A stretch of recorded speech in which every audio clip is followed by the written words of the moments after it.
At this point, we'll move on to have a conversation on the new Lagos State anti-corruption law and a host of other matters begging for attention, including rising insecurity, the Pantami saga, and a whole lot more, with Dele Farotimi, a lawyer, human rights activist, political activist, author, and member of Citizens Rally Against Oppression. Dele Farotimi, good to have you on the program. Good morning. Thank you for joining us. It's great to be here. Well, Dele Farotimi, before we start, I see you look different. Yeah, the way in disguise. The last time you were here, you had dreadlocks. But I see that you're as clean-shaven as I am. Is this a... Oh, really? You are bald. I'm clean-shaven. No, I'm not bald. Two different ball games. I'm clean-shaven. But okay, if you say you are clean-shaven, is it part of the revolutionary statement? Well, actually, it's a situation where if we accept the fact that we're a nation that has practically gone to the dogs, the madhouse. As I said at the time, I said the hair was meant to project the state of the nation itself. The nation hasn't changed, but the time arose for the Were to go into disguise. So the Were is in disguise, just like each and every one of all of us living in Nigeria who pretend to be sane, even when our entire country is one giant asylum. So why don't I just try looking like everybody else? Right now, I could just be the man next door. So Were is in disguise. We're all in disguise. Well, I hope you are not saying that because I'm bald, as you put it. The Lord is your Baba. That I'm also a madman. Because Were means madman. Which Nigerian is sane, if you must tell yourselves the truth? What sane people live the way we live? You just recounted the litany of insanity that we have normalized. Children being kidnapped inside schools, bandits dislodging soldiers from military outposts. You've described the litany of insanity. It's not, look, any sane person runs away from here. Those who are saying have already left amongst us. Why would Twitter come here? Why would anybody come here? Look at the way we live. Look at our reality. Is this sane? So please, let's be factual with ourselves. At least diagnose our problems properly. Nobody sane lives the way we live. Nobody. Anyway, Dele, I like your new look. Thank you very much. And I'm sure that you'll get more admirers, particularly from... I just look like any one of you. From you know where. Anyway, very quickly, what's your take on the signing into law by the Lagos State Governor of the Lagos State Public Complaints and Anti-Corruption Law? That law was passed in December 2020, but Governor Sanwo-Olu has now assented to it. What are the implications in terms of transparency, accountability, holding government officials from Lagos State accountable, considering the fact that we have the EFCC at the federal level and the ICPC? Do you think, as some people have argued, that this is an attempt by Lagos State to promote federalism? Or, as some others have argued, this is an attempt by Lagos State to protect its own corrupt officials? Well, first thing, let me enter a caveat setting out. And that caveat is the fact that I don't subjectify truth. If we're in a federal democracy, which we are not, it's okay for the state to domesticate laws or to even presume to extend its operation somehow, as long as it is not in dissonance with the Constitution of the Federal Republic. But there are several levels where we are not what we say that we are. So the question you have asked, if the truth be told, is actually a combination of both. Lagos State has rightly legislated in an area where it has the right to legislate. The question is, what is the motive? The issue of motivation should be secondary when we're dealing with the issue of constitutional correctness. But the motivation itself, which is sometimes more important, is also undergirded by presumption by the ruling hegemony in Lagos State. And that presumption is one that believes that it would forever remain in power in Lagos State. What is today intended as a way to protect their own, perhaps as a way to also prepare for the onslaught expected from the federal government and those who will not sanction Asiwaju's presidential ambition, is a preemptive strike. There is nothing new there. They'll probably tie themselves up in court for as long as it takes. It's just one of the things. Because I recall that I was on this show once, and I was asked a question related to the Lagos State pensions law. At the time, I remember saying at the time as well that it wasn't a bad law. I didn't see anything wrong with it, only for me to find out later that that law was required before a financial arrangement could be made for the state. And we always know what happens to money that comes into Lagos State. I will not say we always know. I will say categorically that the finances of Lagos State is probably one of the most opaque, given the amount of scrutiny that has been faced by Lagos State. But a law domesticating the EFCC law or creating a corruption agency, the substance is that they are within their right to do that. There is nothing wrong with those laws, as long as it does not conflict with the Constitution. Crime is not on the exclusive list belonging to the federal government alone. I believe Rivers State has a similar legislation, and that also, if you go into the genesis of that law, you will see the motivations again. So there is nothing wrong with the law. It's like, if you think about it, we have LCDAs in Lagos State that pre-existed the APC government. It was during the AC PDP days. We are now in APC days. Asiwaju is the chieftain of the APC. The LCDAs remain the LCDAs. So these laws are not necessarily about what is achievable, what is doable. It's almost always about political expediency. Lagos State is not short on ideas. There are always 1,001 ideas. The question is, what are the motivations?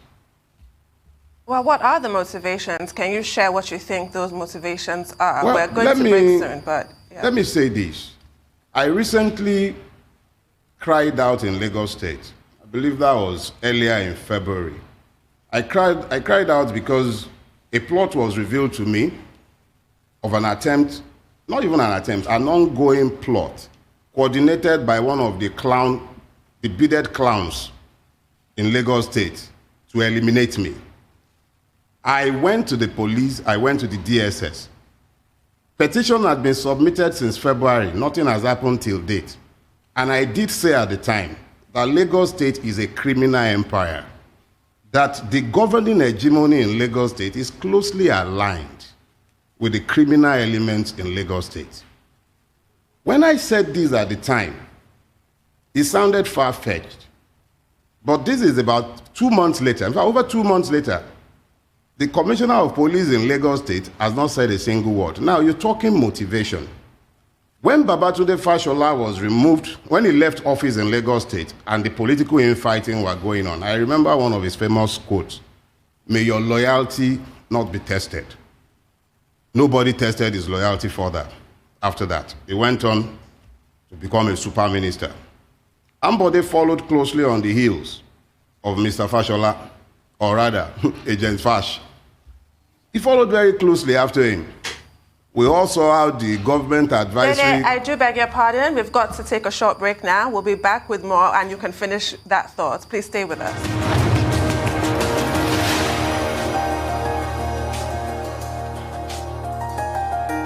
Welcome back to the morning show here on Arise News. We're still with Dele Farotimi, lawyer, human rights activist, seasoned political activist, author and member of the Citizens Rally Against Oppression. Dele, before we went on the break, you were concluding your thoughts on the motivation behind this act. Look, Lagos State on its own is probably bigger than 10 states combined in Nigeria and has the biggest economy outside of the federal government. But its finances and its activities have always been opaque. Attempts have been made variously to demand explanations for budgetary allocations, spendings, under a lot of requests under the Freedom of Information Act, nothing. All you would ever get, stonewalling. So the question of motivation, I believe, is very simple. If you look at the beginning, if you go back to the beginning in 1999, Asiwaju was there for 8 years. In the immediate aftermath of Asiwaju came Fashola. Good succession planning. Fashola left. There were several murmurs, loud noises concerning how profligate and corrupt he was.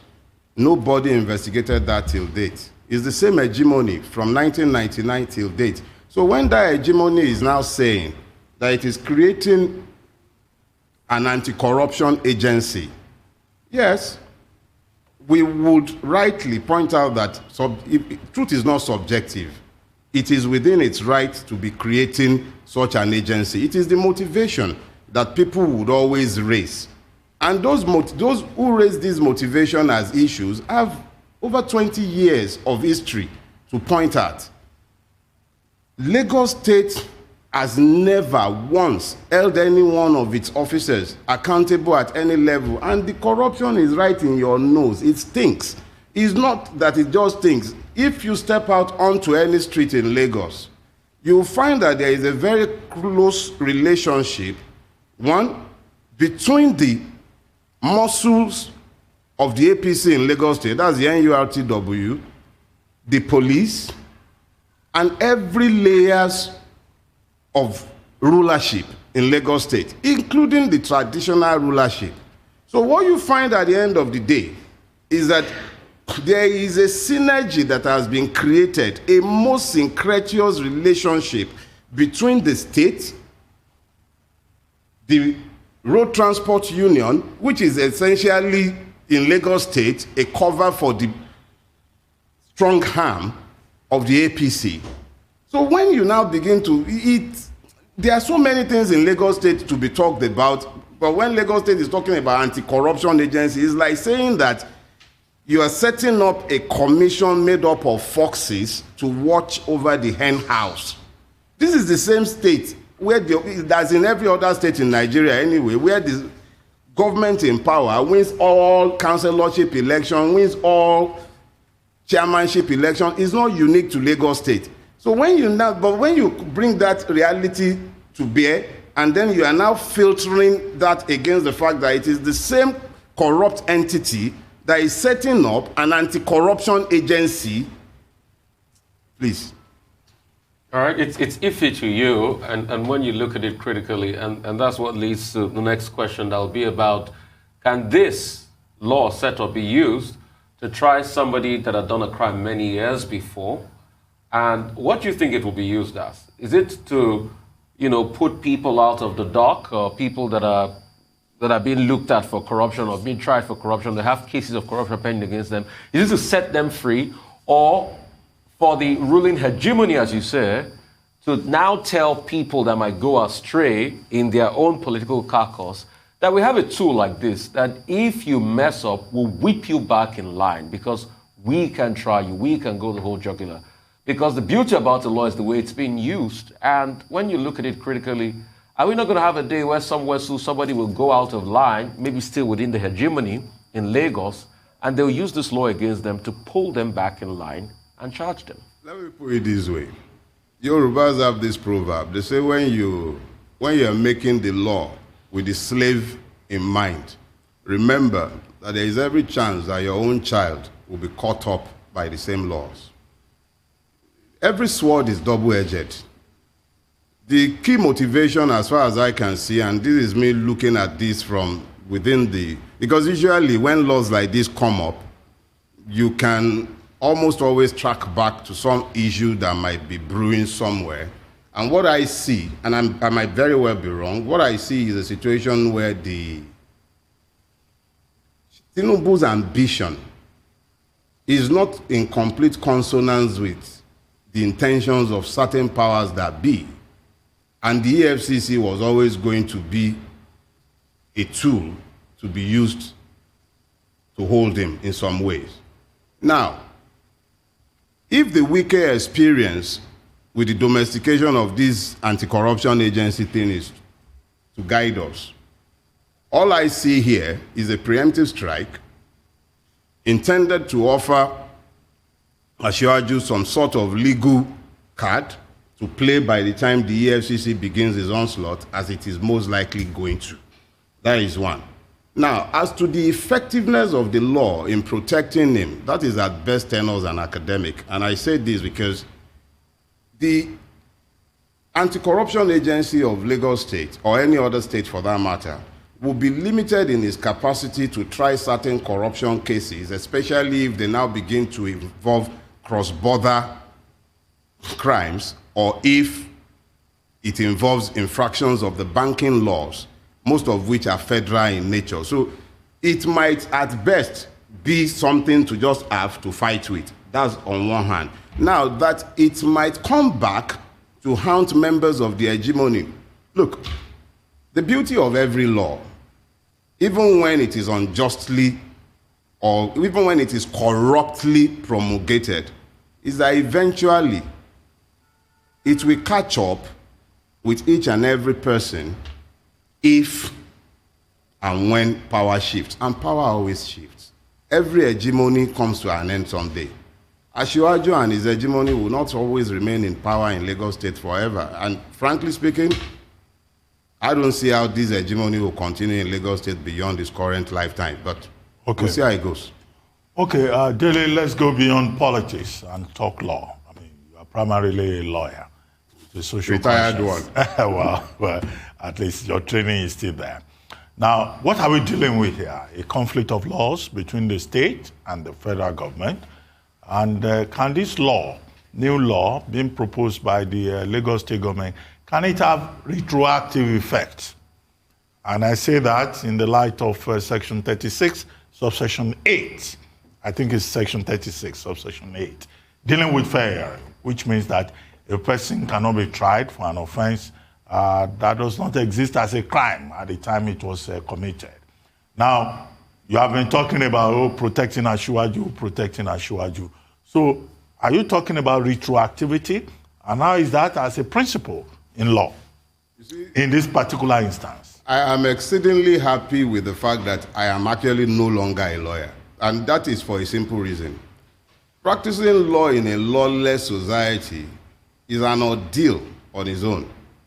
Now, you're talking law in a society where in reality, it is the will of men that actually rules, not the law itself that rules in that society. So, when we talk about retroactivity of the law, whether there is a conflict or is a conflict of illegalities, a conflict of corrupt interests, at the end of the day, this law is not meant to fight any corruption. EFCC itself is not meant to fight any corruption. There will be conflicts of interests, their interests. They might eventually drag these conflicts through the court. It should be sufficient to buy time for the 2023 election. And thereafter, you will find that, I think, okay, yesterday people who are facing EFCC charges, there are a few of them in the current federal cabinet. What difference did it make after a point? All these things that we do, we're dealing essentially with theories. The reality is that there are no conflict of any laws because there really aren't any laws in Nigeria. If there are laws, they exist only for the poor. Many people are in jail today because they stole goats in Ikoyi prison right next to you here. And how many people are living next door to you because they stole money from the person who stole the goat? So, insofar as it relates to the conflict of any law, yeah, there will be conflicts. There have always been conflicts. And I'm always saying, look, if nothing else, you have to credit Lagos State with having had a succession of excellent attorney generals who come up with good laws that test the limits of federal powers in Nigeria. But you cannot also remove that from the fact that these laws that are being tested, the motivations are always self-serving, but it does not remove from the fact that the jurisprudence of Nigeria is being deepened. So I would, as a lawyer, say clearly that we are not in a society of laws. All these arguments are distractions. As you and I are speaking, somebody is being kidnapped somewhere. Some child from Borno is being moved to school in other states as we are talking here. Somebody is already losing his life on Lagos-Ibadan Expressway because Fulani herdsmen are. So in reality, all these things that they give us to debate, they are actually distractions. The reality is that there are no laws binding them. All that you are saying, conflict of what law? It is only one. Look, how did corruption end up becoming a special class of offenses that you have to be trying under one state? Crime is crime. Before EFCC will charge anybody with money laundering, he's done God knows how many infractions of the Banking Act. There are so many laws that he would have infracted, but once he's a big man, they call it corruption. Corruption has become a catch-all phrase for stealing, armed robbery, pure brigandage. Somebody stealing more than they can spend in 100 lifetime, and it is called corruption. That's madness. So please, there are conflict of laws. Yeah, there will be conflicts. It does descend into farce when you think of sections 128 and 129 of the Constitution, which does vest state assemblies with oversight of the state's funds. But then at the same time today, since April 6th, I believe, till this day as we're sitting here, Justin is on strike because the same governors refused to uphold sections 81 and 121, subsections 3. So we all pick and choose when we want to apply the Constitution, do we not? But that's just a comment. My question for you is that you've basically described this Lagos law as either a shield to protect Asiwaju Tinubu or a weapon that he can wield as he considers a presidential run in 2023. But what is your opinion now of talking about a general election in 2023 when today Nigeria is on fire? Are we not rearranging deck chairs on the Titanic? Wow. Have you been checking my social media updates? No, I don't use social media. Oh. Okay, so 3 years ago, a friend of mine, Bayo, he posted something on Facebook. He said Nigeria rearranging chairs on the Titanic. So he said it on his own page, so I quoted it and posted it. This morning, Facebook reminded me, so I shared it again. So when you raise that, I'm fascinated by the Titanic. One of my favorite poems is about the Titanic. It's a thing. Now I get it. Yeah. Well, here is the thing. Every Nigerian, I've said this before, and I will repeat it with all emphasis available inside of me. If you hear anybody talking to you about the 2023 election, the person is either a fool or a member of the ruining class, or shall I say crass, in Nigeria. Nigerians are dying in hordes. I wonder exactly what part of Nigeria people are planning to have these 2023 elections in. I used to go to Ibadan before my grandmother died. I used to travel to Ibadan every weekend. All right. Dele, we'll just quickly hold you for a bit. We'll come back to you after a quick commercial break. We'll be right back. Thank you.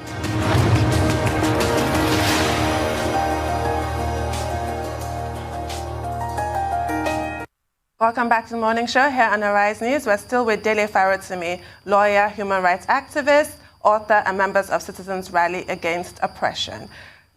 Dele, before the break, we're talking about how not to engage in the futility of rearranging deck chairs on the Titanic. Please carry on. Yeah, I think we should first of all understand something. Yes, Nigeria is not an organic state. It didn't develop like most other states. It didn't come out, it was cobbled together. But the idea of a state is that all of us have donated our rights, and then the state is meant to protect all of us with the powers that we have given to the state. That was essentially the social compact theory of state. But the Nigerian situation is that the state is failing, and it's failing rapidly. It is failing at an alarming rate. In fact, it's come to a point where it is not out of place to wonder if there are treasonous persons within the governance structures of Nigeria who have taken a decision to destroy the Nigerian state. Now, when you consider the fact that almost the entire Northwest, Northeast, you already have almost all the children in schools outside. of their own state, those who are still in any schools. When you consider the fact that I was reading Autumn yesterday, I believe it was in one of yesterday's papers, Autumn said he has 1 million IDPs in Benue State. Almost every one of the rural areas in the southwest is becoming a ghost town. They are becoming ghost towns everywhere. People are fleeing and trying to get into every population centers that are relatively better protected, probably because there is protection in numbers. And then people are sitting down in the face of this very clear implosion of the state at several levels. And they are talking about elections in 2023. Imo State, there is a shooting war. Enugu, wherever you turn in Nigeria, everything is more or less suggestive of the Titanic going down. And the analogy you have painted is not unlike our situation. The country is sinking. Okay. People are talking 2023 elections. Okay, Dele. Pretty much reminds me of Rome was burning while Nero was fiddling. And that was the case in Rome, and it's looking like that in Nigeria. But I want to talk about Isa Pantami. And just to buttress on the point you were making earlier on, somebody did send me a message to say that your state to set up their own state anti-corruption body last year, and it's been passed into law. That's just as a side comment. But let's talk about Isa Pantami. Yeah. Dissect it with all of this you've seen this last week. He's still the minister as we speak today. You know, I had rounded up work on my new book. I'd actually given it to the editor. But along the line, I had raised a line at a point. I said, editor, important that you remind me to deal with proper definition of the Fulani Islamist agenda. And then the editor reminded me yesterday, but Pantami had reminded me before my editor. And I think we should all thank God for Pantami. The Pantamification of Nigeria did not begin with Pantami. What we are having is a situation where Pantami represents the point of convergence between the Fulani agenda and the Islamist agenda, and I would explain it. At every point, you have rarely ever heard of a Fulani agenda on his own. It never stands on his own. There is either Hausa Fulani, because there is a need to hide behind a bigger entity. And then it became the Northern agenda, because there was a need to hide behind a bigger entity. Now it is the Fulani Islamist agenda. Incidentally, one of the greatest beneficiaries of that agenda in its mild form, Olusegun Obasanjo, was one of the first prominent person to draw attention to this agenda. I believe that was in his address at the Anglican Diocesan Conference in Ole around 2019. When he spoke of it, it was still in his infancy, and then I read Akin Oshotokun on the same subject, and then I began to examine it a little closer. And what I have found is this. There is a difference between the Muslim and the Islamist. I'm not a Muslim, and I'm being careful with terminologies. The Islamist is more or less an evangelist, the Christian evangelist. He wants everybody to become Christians such as he is. The Islamist also wants everybody to become Muslims just as he is a Muslim. Now, Pantami is a cleric. In my view, he's probably the balance for Oshibajo in the cabinet. But the point is this. When Kami Edeoshun did something much, it was a crime in some ways, but Shitu did much the same thing. Shitu served out his term. What was the difference between Shitu and Kemi Adeoshun? First question we should be asking ourselves. Second thing, Pantami. If Mutalab had been caught in Nigeria and he had been rehabilitated, would he be sat in Pantami's chair? Pantami was very explicit in the things that he has said.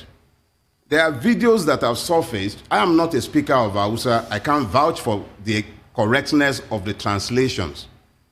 But my people says that if you do not go anywhere near where they will lie that you were, okay, you went into a room, you came out with a rapper, your friend's wife is behind you, and you say, God sees me, I did nothing wrong there. Pantami did more than that. He was specific in his support for Al-Qaeda, for Osama bin Laden. That is on one level. The report of the minute of the JNI meeting is circulating freely everywhere, online. To now have the instrumentality of the federal government by Shekere, I think it was Professor Ochoyinka, God bless him, Shekere Garuba coming out to talk about how he has repented. Come on. Come on. This is how we go about saying that we are rehabilitating terrorists. But it is the impunity that the Pantami incident represents that should alarm all of us. They no longer hide the fact that some people are above the law and they are above institutional conventions and standards. It's no longer hidden. It's now in everybody's face. And we are sat here talking about 2023. In the light of all of this, there is a critical need to examine the basis of our union. Understand what is it really that we hold sacrosanct in Nigeria. Our values might be different, but if we all agree on the basic rules for our existence, of course we can live in peace with ourselves. But you cannot bring something as brazen as this Pantami issue to the public space, and the only response you're getting from government is he has repented. He was 30-something. I think Mutalab was 23. He was a young man. I remember what I was as a 23-year-old guy. Impressionable. If I had been caught for one of the things I did at 23, I'll probably still be in jail. But at 30-something... Well, thank you very much, Dele Farotimi, for joining us. Thank you. Okay, there was something you said about JNI, the Jamaatul Nasri Islam, which they have denied, in actual fact. I think we need to put that point fair enough. out there. Yeah, but thank you very much for your insights, for your passion, and for your patriotism. Thank you for very joining much us. for having me. Thank you.